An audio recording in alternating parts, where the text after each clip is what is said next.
देखिए, what does the question says? If f is a function satisfying f of x plus y is equals to fx into fy for all xy belonging to n. ठीक है, आपको एक function दिया हुआ है जहां पे वो कहता है कि f of x plus y this is equals to f of x into f of y for all xy belonging to n such that f of 1 is equals to 3. ठीक है, f of 1 हमें 3 दिया हुआ है and sum of f of x where x goes from 1 to n this is 120. Then we have to find the value of n. मतलब कहां तक हम x की वैल्यू लेके जाएं सच दैट f x का सम होगा 120. ठीक है, चलिए देखिए कैसे करेंगे. क्वेश्चन में लिखती हूँ सारी information but all are given.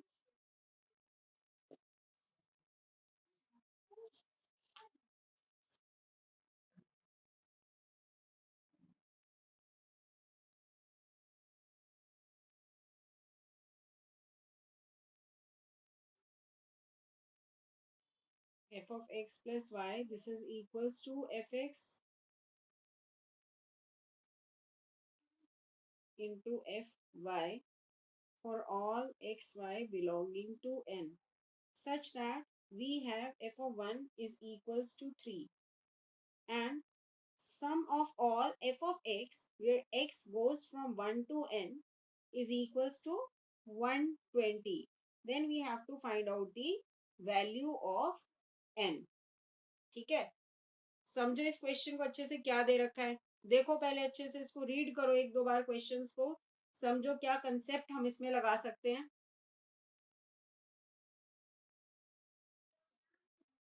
देखो बेसिकली क्या है, हमें ये सम दे रखा है 120. उल्टा क्वेश्चन है, वी आर गिवन द सम लेकिन कितने फंक्शंस का सम 120 है ये हमें निकालना है. एक्स की वैल्यू मान लो इसको ओपन करते हैं तो ये चीज क्या बनती है, एक्स की वैल्यू 1 पुट करो तो एफ ऑफ 1, एक्स की वैल्यू 2 पुट करो तो f of 2, then f of 3, f of 4, f of 5 ऐसे चलता जाएगा टिल एन. एन हमें निकालना है भी कहाँ तक है, तो यही देखना है हमें कहाँ तक फंक्शंस का सम करें. F of 1, f of 2, f of 3, f of 4 कहाँ तक हम सम करें such that we get the sum as 120. ठीक है, अच्छा अब हमें पता है एफ ऑफ 1 3 है. Now if I want to find out f of 2 तो एफ ऑफ 2 कहाँ से निकालेंगे हम. एफ ऑफ 2 देखिए हमें ये भी दे रखा है कि f of x plus y is equal to f x into f y. ठीक है, तो एफ ऑफ 2 कैसे निकल पाएगा.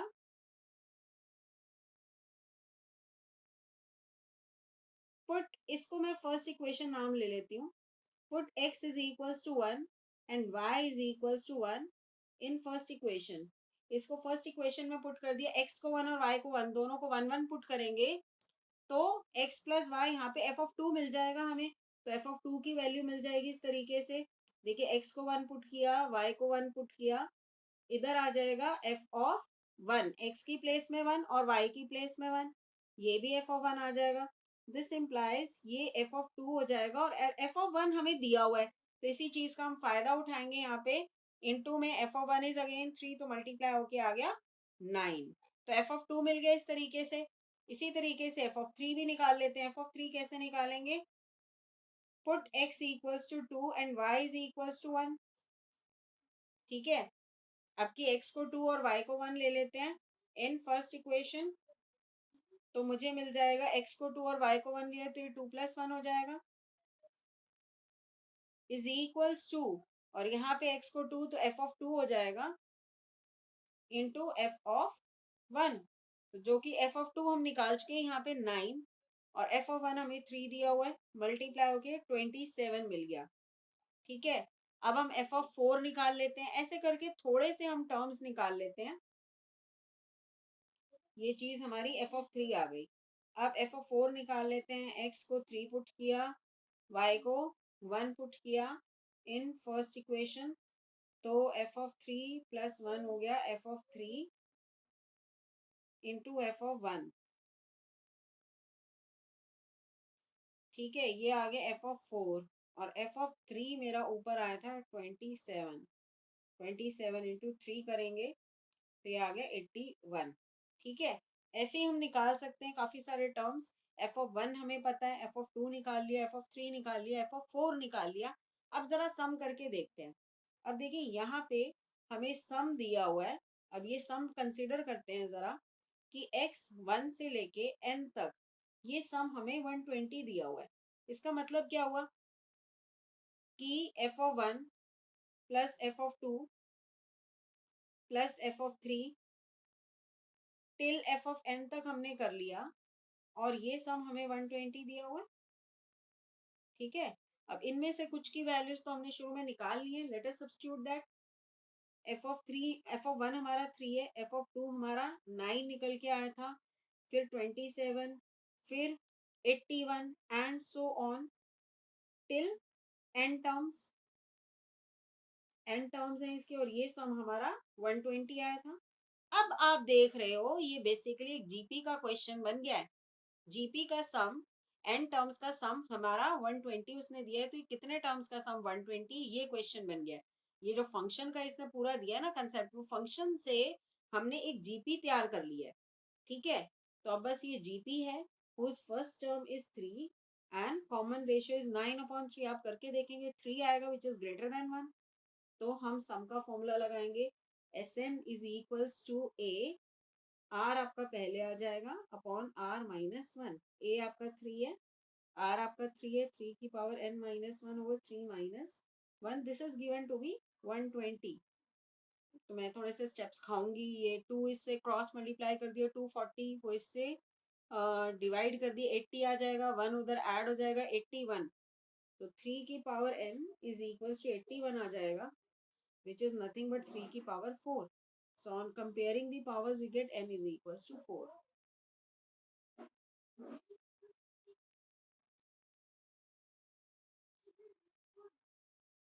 ठीक है बच्चों,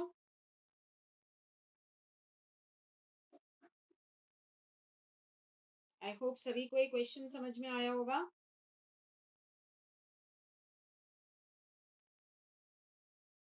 चलो आगे चलते हैं, क्वेश्चन नंबर 8 करते हैं। मैम 1 मिनट रुको। अच्छा ठीक है, ओके बच्चे।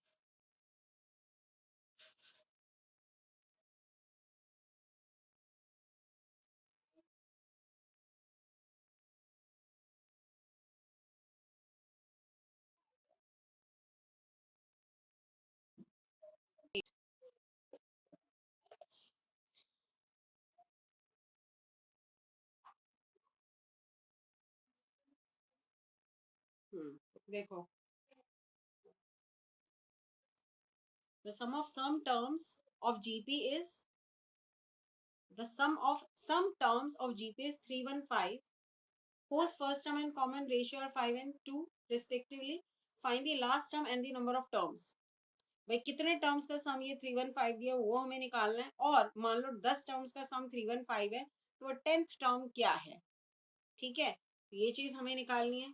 चलिए करते हैं। तो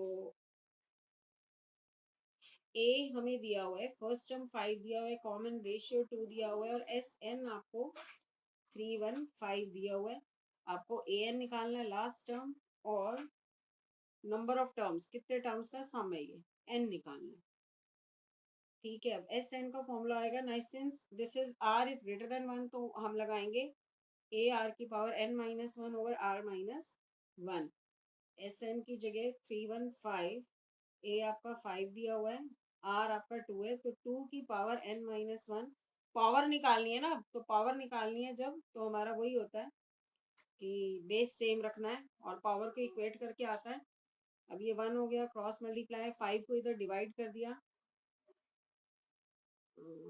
63 आ जाएगा,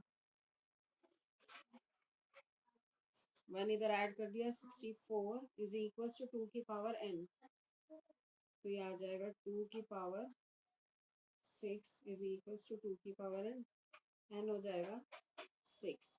6 टर्म्स का सम है ये, n तो आ गया हमारा। अब ए एन मतलब लास्ट टर्म कौन सा हुआ इसके अकॉर्डिंग 6 टर्म्स का सम है, तो ये a6 हो गया।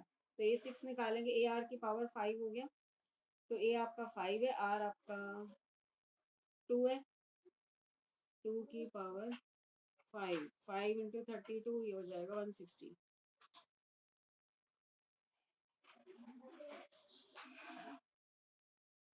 ठीक है बच्चों, आगे चलते हैं, जहां भी रुकना हो बता देना। क्वेश्चन नंबर 9, ये तो क्योंकि सिंपल था। आगे चलते हैं, question number 9। The first term of a GP is 1, the sum of the third term and fifth term is 90, और कॉमन रेशियो निकालना है। तो फर्स्ट टर्म लिख देती हूँ मैं, सारा कुछ क्या दिया हुआ है। फर्स्ट टर्म 1 दिया हुआ है, sum of third term and fifth term is 90, common ratio R निकालना है। ठीक है, चलो अब यही कंडीशन दी हुई है, हमें इसी को यूज करना है। तो A3 हो गया AR², A5 हो गया AR⁴, this is given to be 90। A हम पुट कर लेते हैं 1, तो ये आ गया R² plus R⁴ is equals to 90।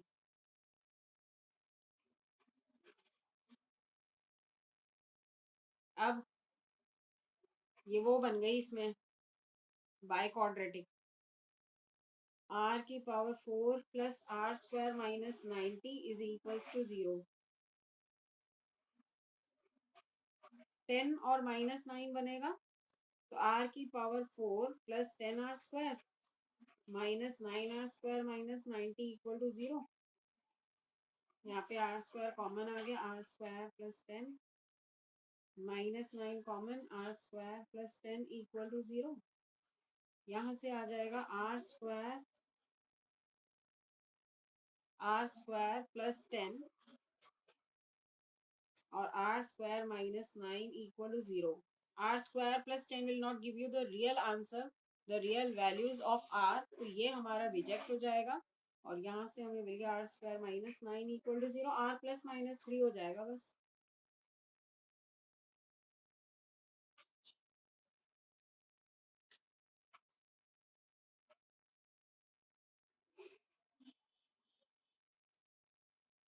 ठीक है,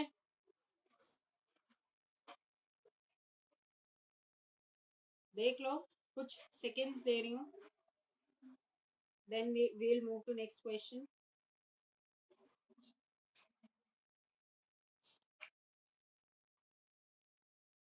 चलो आगे चलते हैं, क्योंकि आसान था ये।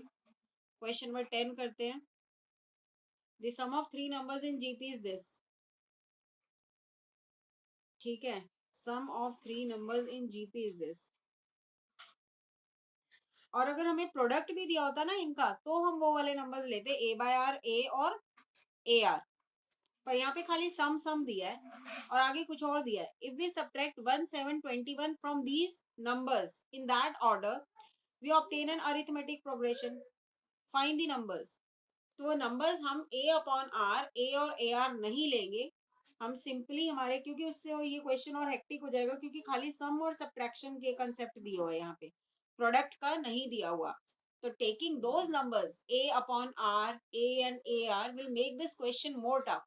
ठीक है, तो इसलिए हम सिंपली यहाँ पे let three numbers in GP be, हम ले लेते हैं AR और AR² ले लेते हैं।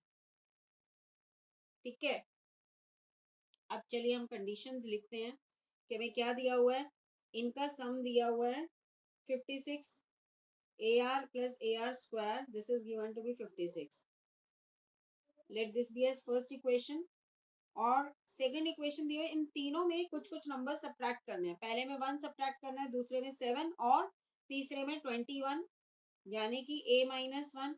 दूसरे में 7 सब्ट्रैक्ट करना है और तीसरे में 21 सब्ट्रैक्ट करना है। ऐसा करने से वो कह रहे हैं ये तीन नंबर्स जो निकल के आए ना, ये एपी में होंगे, दीज आर इन एपी। दूसरी कंडीशन हमें ये दी हुई है, अब ये एपी में होंगे, यानी कि second term minus first term, that is equals to third term minus second term, क्योंकि कॉमन डिफरेंस तो ऐसे ही आता है ना, सेकेंड माइनस थर्ड या थर्ड माइनस सेकेंड, तो कॉमन डिफरेंस तो हमेशा सेम रहता है। तो वहां से हमारे पास ये कंडीशन आ जाती है कि 2 times of this number is equals to the sum of the extreme numbers, मतलब कॉर्नर नंबर्स। तो जब भी अगर तीन नंबर्स एपी में हैं, तो आप क्या कंसेप्ट लेते हैं कि twice of the middle number is equals to the sum of the corner numbers. ठीक है, अगर तीन नंबर्स एपी में है, मैं लिख देती हूँ, if A, B, C are in AP, तो हमारे पास twice of this number is equals to the sum of the corner numbers. ये होता है कंसेप्ट। क्योंकि देखो बी क्या होता है, ए और सी का मीन हो गया ना, ए और सी का अरिथमेटिक मीन हो गया, तो बी क्या होगा, ए प्लस सी बाय टू। तो देखो यहाँ से भी आ जाएगा ना, बी की value A plus C by two ही तो आ जाएगी। तो आप ऐसा भी देख सकते हो, नहीं तो जैसा मैंने बताया कि b minus a is equal to c minus b करके वैसा भी कर सकते हो, उससे यही कंडीशन आ जाती है। तो हम डायरेक्टली यही कंडीशन यूज कर लेते हैं। Now since we know that these numbers are in AP, so twice of the middle number, इसमें कैलकुलेशन थोड़ी ज्यादा होने वाली है, twice of the middle number is equal to the sum of the extremes. Extremes किसको कहते हैं, corner points. तो कॉर्नर पॉइंट्स हमारे क्या है, a minus one plus a are square minus 21। ठीक है, अब इनको थोड़ा ओपन ओपन करेंगे, जैसे एक ये कंडीशन हमने निकाल के छोड़ी ना, ऐसे यहाँ से हम कुछ निकाल लेते हैं। तो ये आ जाएगी 2ar, ओपन करते हैं बस, a minus one plus a are square minus 21। अब कोई इसमें सिमिलर है, कोई सिमिलर नहीं है। ये हो जाएगी a plus a are square minus 2ar, ये 2ar उधर ले गए, इज इक्वल्स टू 8। इसको सेकंड इक्वेशन नाम दे दो, ये फर्स्ट है और ये सेकंड है। अब भूलो मत हमें करना क्या है, डोंट फॉरगेट, हमें करना क्या है, फाइंड दीज नंबर्स, हमें नंबर्स निकालने हैं। So for finding these numbers we require a and r, so somehow we have to find out the value of a and r from these two equations। ठीक है, तो कुछ भी करके a और r निकालने हैं इनसे। तो बच्चों एक चीज तो हम कर सकते हैं, इन दोनों में ए तो कॉमन आ रहे हैं, फिर इन दोनों को डिवाइड कर लो, तो ए कट जाएगा and we are only left with r terms. तो जब आर टर्म्स रह जाएंगे तो उनसे हम somehow using our mathematical calculation हम आर की वैल्यू निकाल सकते हैं। ठीक है, तो मैंने आपको पहले भी बताया था, जो जीपी में है ना आपका, यूजुअली डिवाइड और मल्टीप्लाई कंसेप्ट चलता है, तो डिवाइड या मल्टीप्लाई करने से हम किसी रिजल्ट पे लैंड कर पाते हैं। तो जैसे कि हम देख रहे हैं फर्स्ट इक्वेशन में ए कॉमन आ रहा है और सेकंड में ए कॉमन आ रहा है, तो डिवाइड कर देंगे ए कट जाएगा, दो वेरिएबल्स हैं, तो अगर दोनों में से एक कट जाएगा तो हम जो बच जाएगा उसकी वैल्यू निकाल सकते हैं ना। सो let us divide first and second. किसी को भी आप न्यूमरेटर में रख सकते हो और किसी को भी डिनोमिनेटर में रख सकते हो। यूजुअली हम बड़ी वाली चीज को राइट हैंड साइड, एक में 56 है एक में 8 है, तो 56 वाला ऊपर रख लेते हैं।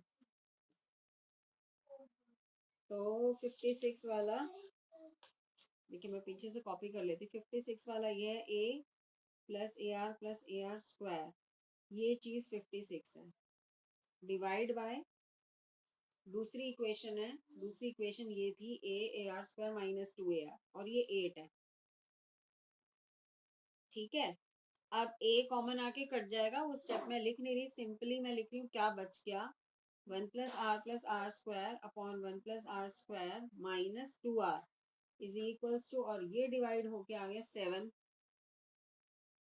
ये 7/1 लिख लो, क्रॉस मल्टीप्लाई करेंगे अब, 1 plus r square is equal, मैं थोड़ा फास्ट कर रही हूँ क्योंकि कैलकुलेशंस ही हैं।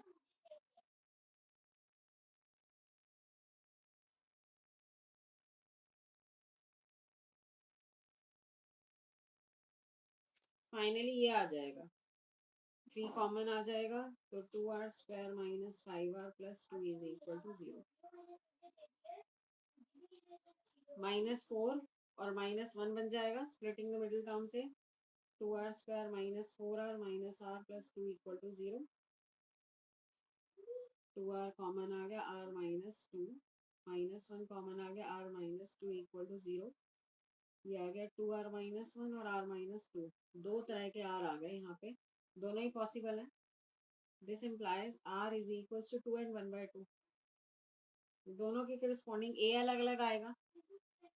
When if r is equal to 2, r 2 है, तो ये जो हमारी पहली इक्वेशन थी ना, इसको यूज कर लेते हैं। ये फर्स्ट इक्वेशन थी कि a plus a are square is equal to 56, ये थी ना, इसमें r पुट कर लेते हैं, a plus 2a plus 4a is equal to 56, तो 6 7a is equal to 56, a 8 आ गया, इज इक्वल टू 8। ठीक है, एक तो पेयर ये बन गया, when a is 8 then r is 2। ठीक है, दूसरा हमें r is equal to half की करस्पॉन्डिंग भी निकालना है, when r is equal to half. इनके करस्पॉन्डिंग जो 3 नंबर्स आ रहे हैं वो भी साथ साथ हम यहाँ निकाल लेते हैं। हमारे 3 नंबर्स क्या थे, ए आर और ए आर स्क्वायर, वो हमारे आ जाएंगे। ए है हमारा 8, ए आर हो जाएगा 16, ए आर स्क्वायर 432 हो जाएगा। अब दूसरे वाला कर लेते हैं, आर हाफ हो गया तो A plus A by 2 plus A by 4 is equals to 56। LCM ले लिया 4, कैलकुलेशन ही है इसमें।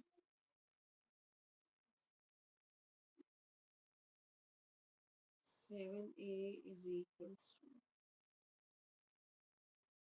8, 32 आ जाएगा। 6 इंटू 4, ये कट गया, 8 हो गया, ए आ गया 32।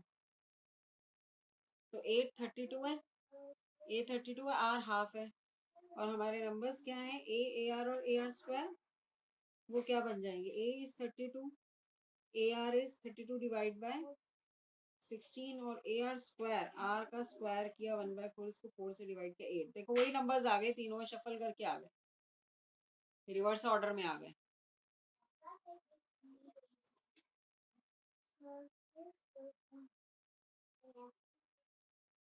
ठीक है बच्चों, देख लो इसको, कोई डाउट हो तो पूछो।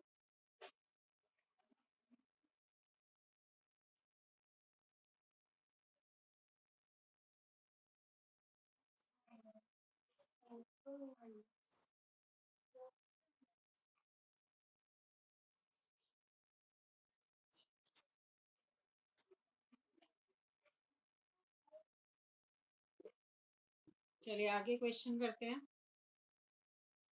ये ऐसे ना एमसीक्यूज में भी पूछे जा सकते हैं, छोटे छोटे, मतलब ये छोटे क्वेश्चंस बना के। हाँ नेक्स्ट क्लास भाई बच्चे, अभी तक तो ऑफलाइन ही लेंगे, मतलब यही तो आप लोगों ने डिमांड किया था ना कि भाई इस हफ्ते रहने दो, नेक्स्ट वीक ले लेना। तो टुडे सैटरडे, ट्यूसडे ऑफलाइन है, ठीक है। ऑफलाइन फिर 6 o'clock होगी आपकी। ये तो मैं 6:30 इसलिए रखती हूँ क्योंकि मैं हाफ एन आवर थोड़ा सा बीच का टाइम लेती हूँ, जो क्योंकि इससे पहले मेरी ऑफलाइन ही होती हैं क्लासेस। तो फिर आपकी 6 o'clock होगी, ठीक है, आपको बता देंगे, मैसेज कर देंगे। अच्छा चलो आगे चलो जी। Question number 11, a GP consists of an even number of terms। even number of terms, number of terms की बात हो रही है, they are even in quantity, even number of terms है। if the sum of all the terms is 5 times the sum of terms occupying odd places, then find its common ratio। ठीक है बच्चों, question ध्यान से अपने आप पढ़िए पहले।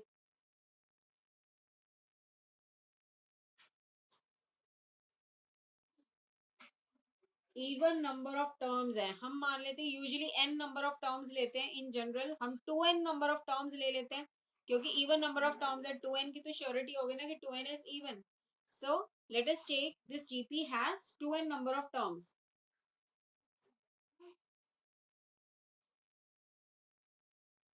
11, लेट दी जीपी इज, देखिए जीपी क्या होगा, ए आर स्क्वायर।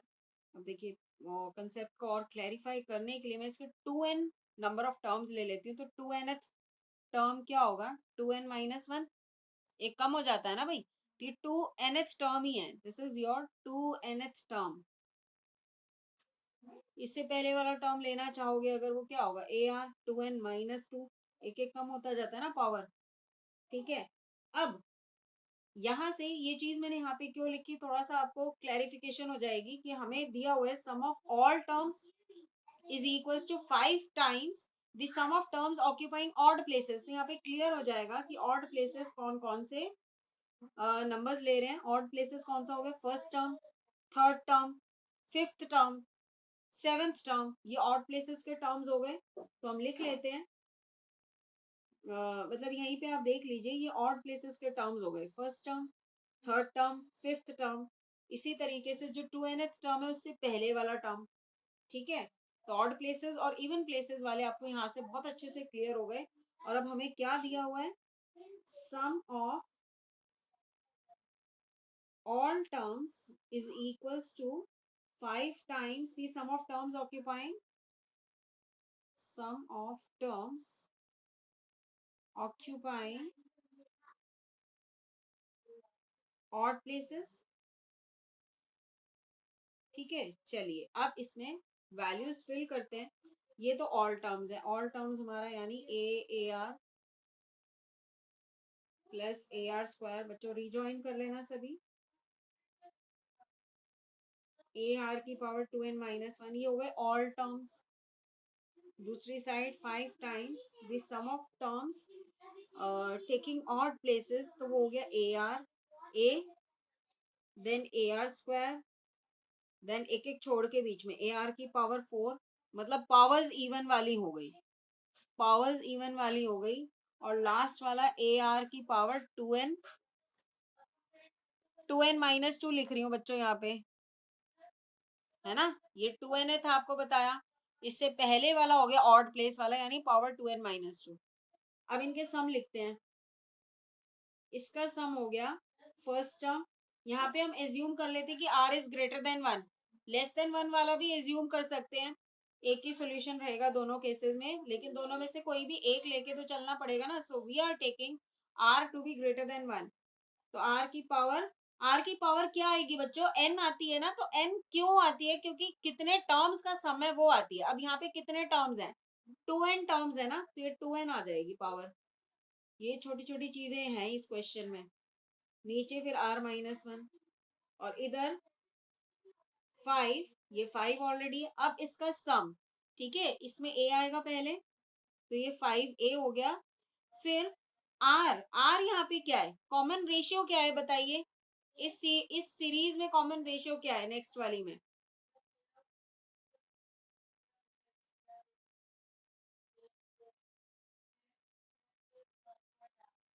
बताओ। R square, r square, yes very good, r square. और नंबर ऑफ टर्म्स कितने, ये तो कॉमन रेशियो हो गया r square. Number of terms कितने हैं,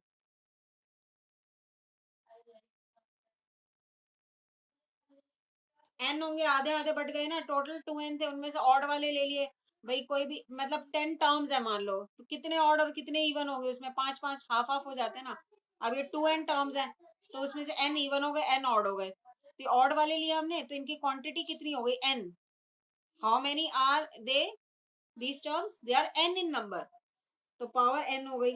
ये कॉमन रेशियो हो गया r square, power n the number of terms, वही बन गया 2n हो गया। ये सेम ही हो गया, कट जाएगा दोनों तरफ। नीचे r-1, r-1 क्या होगा यहाँ पे, क्योंकि r मेरा कॉमन रेशियो आर स्क्वायर है यहाँ पे, डोंट फॉरगेट दिस थिंग, तो आर स्क्वायर आएगा। अब सिंपल है क्वेश्चन, देखो ये तो कट गया भाई। नीचे इसको फैक्टराइज कर लेंगे, r² - 1 को r-1 r+1 से, तो r-1 कट जाएगा, ए कट गया। हमें क्या करना था, r निकालना था ना यहाँ पे, तो बड़ी आसानी से देखो r निकल जाएगा। नेक्स्ट पेज पे देखिए मैं क्या लिखने जाऊंगी, यहाँ तो सारा कट गया, तो 1 रह गया, ठीक है। और इधर न्यूमरेटर में 5 रहा, डिनोमिनेटर में r+1। देख लो एक बार अच्छे से, a कट गया दोनों साइड, ये न्यूमरेटर ये वाला कट गया, r-1 कट गया। क्या बचा, लेफ्ट हैंड साइड में 1 बचा, राइट हैंड साइड में 5/r+1 बचा, ठीक है। चलिए, so I am writing this step on next page. 1 is equals to 5/r+1, cross multiplying r+1 is equals to 5, r आ गया 4, खत्म।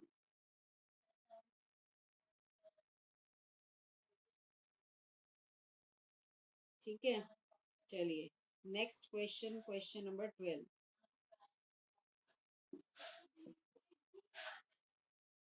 क्या है अब इसमें, the sum of the first 4 terms of an AP is 56, the sum of the last 4 terms is 112, if its first term is 11, then find the number of terms। ध्यान से पढ़ो क्वेश्चन, बड़ा अलग सा क्वेश्चन है। The sum of first 4 terms of an AP is 56, भाई जो भी जितने भी नंबर ऑफ टर्म्स हैं, जितने भी नंबर ऑफ टर्म्स हैं उसमें से पहले 4 टर्म्स की सम 56 दिया हुआ है, लास्ट 4 टर्म्स का सम 112 दिया हुआ है, फर्स्ट टर्म 11 दिया हुआ है, आपको नंबर ऑफ टर्म्स निकालने हैं। और एपी का क्वेश्चन है, ये ध्यान रखिए, हर क्वेश्चन मिक्स्ड क्वेश्चन है, ये एपी जीपी के मिसलेनियस एक्सरसाइज है, तो ध्यान दीजिएगा कौन सी सीरीज दी हुई है, एपी है जीपी, तो ये एपी का क्वेश्चन है। ठीक है, इससे पहले वाले सारे जीपी के थे, एक आधा ही था एपी का, एक दो शुरू के, तो ये ध्यान देना है। कभी हैबिचुअल हो जाओ जीपी कर करके, हाँ जी जीपी लगाना शुरू हो जाओ, ये एपी का क्वेश्चन है। ठीक है, चलिए अब जी एपी हम यूजुअली जो ए प्लस जी ए प्लस टू डी वो सब ले रहे हैं। अब हमें सम ऑफ क्या दिया हुआ है, sum of first four terms दिया हुआ है 56, यानी कि first term, second term, third term, fourth term, इनका सम दिया हुआ है 56।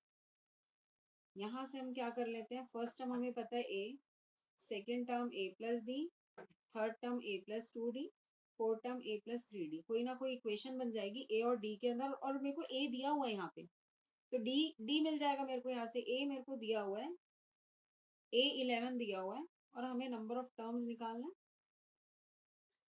तो अब यहाँ पे मेरे को मिल गया 4a plus 6d is equal to 56। Now I put the value of a, 44 plus 6d is equals to 56, 12 आ गया, d2 आ गया,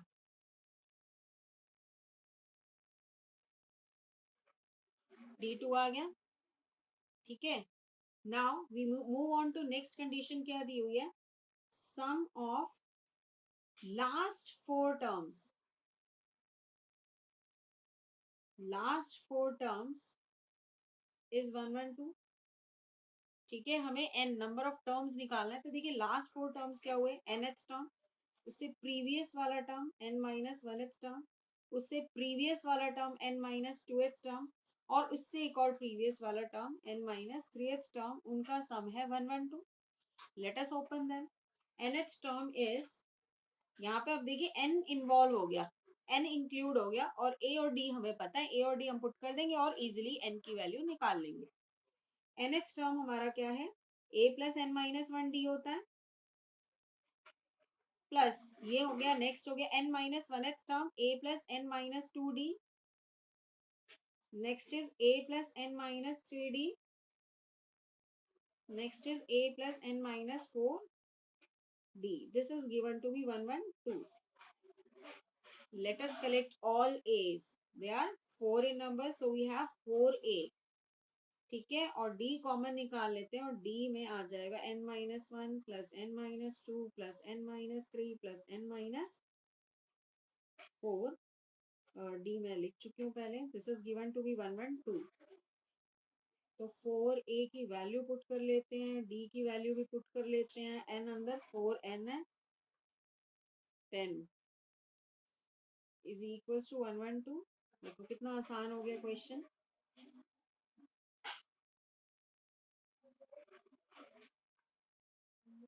44 उधर ले जाते हैं, तो 2 times of 4n minus 10 is equals to, minus करके आ जाएगा, कितना आ जाएगा, 112, 44 माइनस करके ही देख लेते हैं, 868, 2 से डिवाइड कर लो इसको, 4n minus 10 is equals to 34, 34 में 10 ऐड किया 44, n आ जाएगा 11।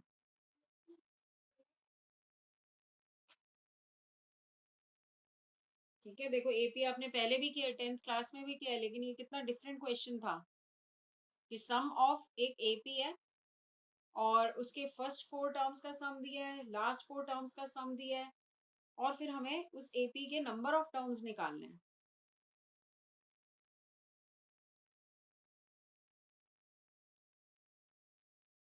ठीक है बच्चों, देख लो अच्छे से, अगर कोई डाउट है तो पूछो, फिर आगे चलेंगे।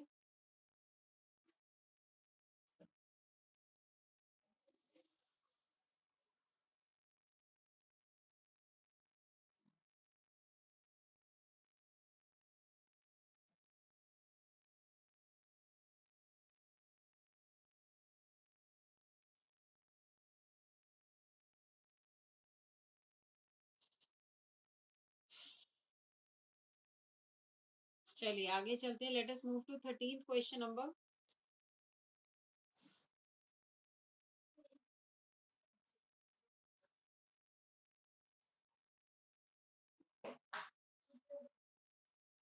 If a plus bx upon a minus bx is equals to b plus cx upon b minus cx is equals to c plus dx upon c minus dx, then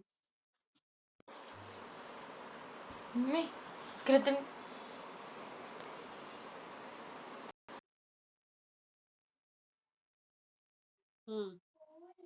चलो जी ये क्वेश्चन देखिए next. a plus bx upon a minus bx, b plus cx upon b minus cx, c plus gx upon c minus gx, ये हमें equal दिए हैं. x is not equal to 0.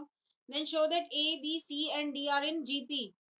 अब कोई भी चीज जीपी में कब होगी, ये चार नंबर्स जीपी में कब होंगे, जब ये रेशियो बी अपॉन ए, क्योंकि वो में आर देता है ना कॉमन रेशियो, वो बराबर होगा सी अपॉन बी के, क्योंकि वो भी कॉमन रेशियो होगा. वो बराबर होगा डी अपॉन सी के, क्योंकि वो भी एक कॉमन रेशियो होगा. तो ये हमें इस गिवन कंडीशन से निकाल के लेके आना है. ठीक है. चलिए let me write down the given condition. a plus b x upon a minus bx is equals to b plus cx upon b minus cx is equals to c plus dx upon c minus dx, x not equal to 0, and I have to prove that a b c and d are in gp. देखिए gp में कब होंगे ये, that is a upon b is equals to c upon b is equals to d upon c, ये आ जाएगा. तब हम कह देंगे कि ये जीपी में है. ठीक है. तो हमारा मोटिव ये है रेशियोज लाना. देखिए ऊपर ए चाहिए नीचे बी चाहिए, फिर नेक्स्ट में ऊपर बी चाहिए नीचे सी चाहिए, फिर नेक्स्ट में ऊपर डी चाहिए नीचे सी चाहिए.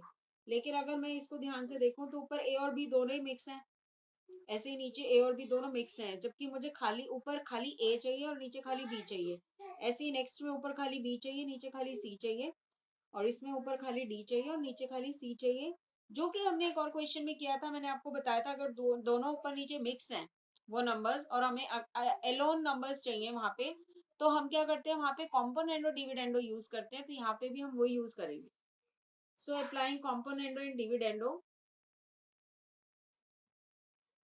Applying componendo and dividendo. अब देखिए क्या करेंगे. कॉम्पोनेंडो और डिविडेंडो में क्या करते हैं आपको बताया था, न्यूमरेटर और डिनोमिनेटर ऐड अप होके न्यूमरेटर में आ जाएगा. So add numerator and denominator to get the numerator, और डिनोमिनेटर में फिर आप क्या करेंगे, numerator minus denominator.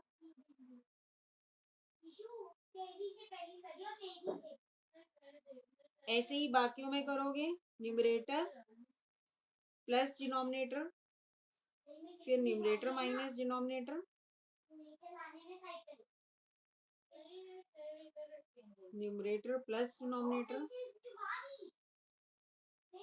Numerator minus denominator. चलिए देखिए क्या बच जाएगा. देखो बी वाला कट गया ऊपर से नीचे, ऊपर खाली 2a आ गया और नीचे 2bx. ऐसे ही नेक्स्ट में ऊपर 2b आ गया नीचे 2cx, फिर 2c आ गया और 2dx. अब 2 कट गया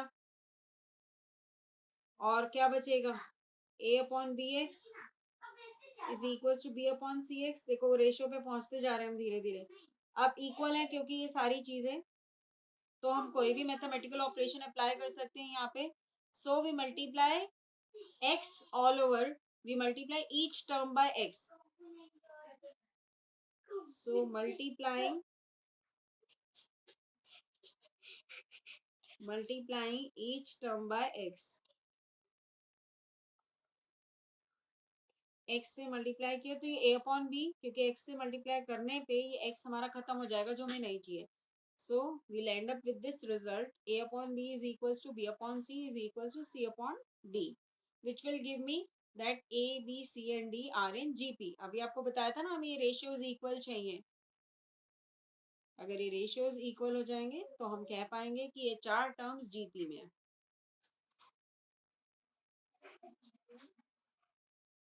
ठीक है बच्चों, देखिए अच्छे से फिर आगे चलेंगे. ऐसे क्वेश्चंस बहुत बन सकते हैं भी, कुछ टर्म्स हमें अभी यहाँ पे तो एक कंडीशन दी हुई है और हमें जीपी में प्रूव करना था, अदरवाइज एक ऑलरेडी कुछ टर्म्स जीपी में दिए हैं और कुछ उससे ही लिंक्ड कुछ टर्म्स वो हमें दिखाने होते हैं कि जीपी में है या एपी में है। ऐसे बहुत क्वेश्चंस बनते हैं।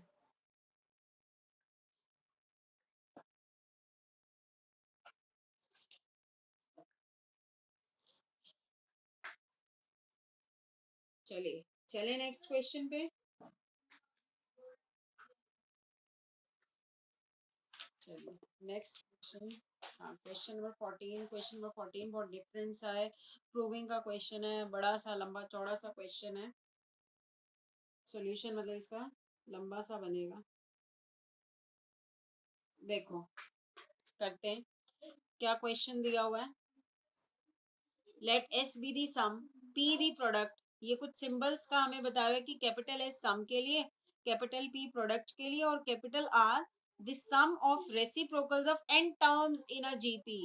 एक जीपी है, उसके एन टर्म्स के सम का सिंबल एस है, एन टर्म्स के प्रोडक्ट का सिंबल पी है और sum of reciprocals of each term उसका सिंबल आर दिया हुआ है। तो हमें ये प्रूव करना है पी स्क्वायर आर की power N is equal to S की पावर एन। ठीक है, पहले तो इसी चीज को हम थोड़ा सिंप्लीफाई करेंगे, ये पावर एन है, ये भी पावर एन है, इसको इसके नीचे लेके आएंगे और फिर वो चीज हम प्रूव करेंगे। Instead of proving this thing हम प्रूव करेंगे P square is equal to S by R की पावर एन। ये प्रूव करना ज्यादा आसान रहेगा। ठीक है, चलिए पहले तो हम सिंबल्स लिखते हैं, उनको एक्सपैंड करते हैं कि वो सिंबल्स का क्या मतलब है। और जीपी जो हम ले रहे हैं, let the GP be, GP हम ले रहे हैं A are square and so on, nth term का ए आर की पावर n माइनस 1। ठीक है, अब इसके जो सिंबल्स दिए हुए हैं वो हम करते हैं। एस हमें दिया हुआ है sum of N terms, sum of N terms, तो यानी कि वो हमें दिया हुआ है A are square till A are की पावर n माइनस 1 तक का सम। एन टर्म्स का सम दिया था, nth टर्म तक मैंने लिख दिया और ये सम होगा आपका, पूरा ओपन करके लिख देते हैं। We are assuming R greater than 1 here. ठीक है, ये हमारा एस हो गया। अब आर लिख लेते हैं, प्रूफ क्या करना है हमें वो लिख देते हैं ऊपर। हमें प्रूफ करना है पी स्क्वायर आर की power N is equal to S की पावर एन, ये प्रूफ करना है। ठीक है, अब आर हमारा क्या है, सम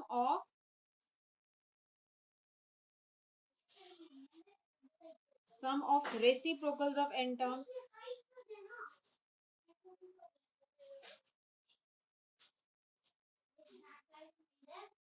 यानी कि फर्स्ट टर्म का reciprocal A by R, second term का रेसिप्रोकल ए बाय 1 अपॉन, ये 1 अपॉन ए, ये 1 upon A R, next is 1 upon A are square and the last one is 1 upon A are की power n minus 1 और इनका सम हमें लेना है, that is your capital R. ठीक है, अब इनका सम भी हम इलेबोरेट कर देते हैं। अच्छा, और इसको हम फर्स्ट इक्वेशन नाम दे देते हैं, जो भी सिंबल्स हमारे एस आर और पी हम ले रहे हैं। आर, अब देखो क्या होगा, आर अगेन एक जीपी बन गई है। किसी भी जीपी के टर्म्स को रेसिप्रोकल्स कर दो ना तो वो भी एक जीपी होती है, लेकिन ये एक ऐसी जीपी है जिसका फर्स्ट टर्म 1/a है। अगर मैं सम लिखूं, ठीक है, फर्स्ट टर्म 1/a है। अच्छा देखिए, अगर r ग्रेटर देन 1 है तो 1/r तो लेस देन 1 हो जाएगा ना, ये बात ध्यान रखिए। तो अब यहाँ पे फॉर्मूला रिवर्ट हो जाएगा, फर्स्ट टर्म ये हो गया और 1/r लेस देन 1 है क्योंकि तो पहले 1 आ जाएगा, फिर 1/r की पावर n आ जाएगा। कॉमन रेशियो चाहिए मुझे, यहाँ पे कॉमन रेशियो तो 1/r है ना, अब यहाँ पे कॉमन रेशियो भी बदल गया, r की जगह 1/r हो गया और नीचे 1 माइनस 1/r। ठीक है, अब इसको सॉल्व कर लेते हैं थोड़ा सा। 1/a 1 माइनस 1/r की पावर n इंटू में इसका रेसिप्रोकल कर लेते हैं r अपॉन r माइनस 1। ठीक है, इसको सिंप्लीफाई कर लेते हैं थोड़ा, तो ये आ जाएगा 1/a आर की पावर n -1 ओवर आर की power n into R upon R -1, तो ये आ जाएगा आर की पावर n -1 इंटू में आर, और नीचे आ जाएगा ए आर की पावर n इंटू में आर -1। ये मैं ले लेती हूँ सेकेंड इक्वेशन, ये मेरी कैपिटल आर की वैल्यू आ गई। ठीक है, चलते चलते हैं, अब कैपिटल पी रह गया। फिर ये सारी वैल्यूज जो हमें प्रूफ करना है ना, उसमें left hand side right hand side में डाल के देखेंगे। कैपिटल पी क्या है? Product of N terms. ये अलग ही चीज है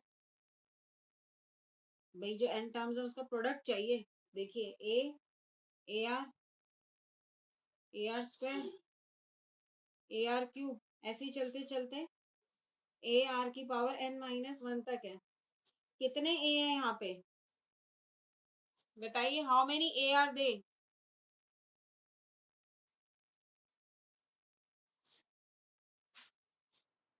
n है, यहाँ पे 1 से शुरू हो गया, 1 से लेके n -1 तक, और एक ये और हो गया, तो a की पावर n हो गई ना, सीधा n लिख दो। Powers will get add since the bases are same, so powers will get add, और r की पावर हो गई 1 + 2 + 3 + टिल n -1 तक। ठीक है, तो ये हमारा हो जाएगा a की पावर n, और r की पावर क्या होगी? ये सब मैंने बताया था ना, 1 से लेके अगर n तक का सम हम ले तो वो होता है n+1/2। यानी कि क्या होता है, लास्ट टर्म लेते हैं और लास्ट टर्म से एक आगे वाला लेते हैं, फिर अपॉन 2, तो यहाँ पे लास्ट टर्म क्या, n-1, उससे एक आगे वाला क्या होगा, n/2। ठीक है, साथ साथ हम पी स्क्वायर निकाल लेते हैं, क्योंकि हमारे प्रूफ में तो पी स्क्वायर चाहिए ना, यानी कि इस पूरी चीज को स्क्वायर कर लेते हैं। पावर 2 से मल्टीप्लाई हो जाएगी, स्क्वायर मतलब ये, तो ए की पावर 2n हो गई, और इसकी पावर 2 से मल्टीप्लाई करेंगे तो ये 2 कट गया, तो आर की पावर रह जाएगी n-1। ये हो गया पी स्क्वायर। अब हमें प्रूफ क्या करना था, मैं यहाँ लिख देती हूँ। We wanted to prove P square is equals to R की power n is equals to S की पावर n। यानी कि हमें क्या प्रूफ करना है, P square is equals to S की पावर n अपॉन आर की पावर n, यानी कि एस बाय आर की whole power n। P square को ये प्रूव करना है। पी स्क्वायर मेरा ये आया हुआ है, इसको मैं वो दिखा दूंगी एस अपॉन आर की पावर n। ठीक है, लेफ्ट हैंड साइड तो मतलब मेरा ये आ गया पी स्क्वायर। अब राइट हैंड साइड कैलकुलेट कर लेते हैं अलग से, इसको थर्ड इक्वेशन ले लेते हैं। Let us move to right hand side which is S by R की power n। Right hand side क्या है, एस बाय आर की पावर n। मेरा एस आया हुआ है बच्चों, मैं ऊपर से लिख रही हूँ, एस मेरा आया हुआ है ए आर की पावर n -1 ओवर आर -1। ये मेरा एस था, एक बार दिखा देती हूँ। S was this A R की पावर n -1 ओवर आर -1, और आर में बहुत सारा कुछ है, इसको रेसिप्रोकल करके लिख देते हैं। ठीक है, तो मैं रेसिप्रोकल करके लिख देती हूँ, ए आर की power n upon R -1 upon R की पावर n -1 ओवर आर, और ये होल पावर n है। अब ये देखते हैं, ये मेरी यही चीज आनी चाहिए थर्ड इक्वेशन वाली। ए को कलेक्ट करते हैं पहले, ए और ए मल्टीप्लाई होकर ए स्क्वायर हो गया पावर n, तो अंदर पहले अंदर ही कर लेते हैं, ए स्क्वायर हो गया। फिर देखो आर माइनस वन कट गया, आर की पावर n -1 ये भी कट गया। आर की पावर n ऊपर है और एक आर नीचे है, तो आर की पावर n -1 हो गया, बाहर n है। ठीक है, तो ये आ गया आपके पास a की पावर 2n और r की पावर n इंटू n-1, जो कि आपका पी स्क्वायर है which is your left hand side.